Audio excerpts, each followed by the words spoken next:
RAB, তারপর সেনাবাহিনী, police সকলের সমন্বয়ে আমরা অভিযান চালিয়েছি।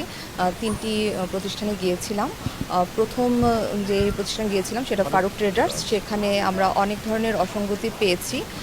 মেয়াদ উত্তীর্ণ প্রোডাক্ট থেকে শুরু করে যেটা আপনার একটা স্বনামধন্য ব্র্যান্ডের নকল করে পণ্য উৎপাদন, পণ্য বিক্রয় থেকে শুরু করে এগুলো পেয়েছিলাম। তো আমরা ওখানে 1 লক্ষ টাকা জরিমানা করেছি। তারপর আমরা আরেকটি দোকানে যাই, সেখানেও আমরা পরিবেশ সংরক্ষণ আইনের বিধি লঙ্ঘন করে পলিথিন সংরক্ষণ, পলিথিন বিক্রয় করা থেকে শুরু করে আরও কিছু অসঙ্গতি পেয়েছি। আমরা তাদেরকে সতর্ক করেছি এবং 50 টাকা জরিমানা করেছি। সর্বশেষে আমরা সাবেত ট্রেডার্সে এসেছি, সেখানে এসে আমরা অবৈধ মজুদ পেয়েছি, সেখানে আমরা 50 টাকা জরিমানা করেছি। তো আমাদের এই ধরনের অভিযান অব্যাহত থাকবে।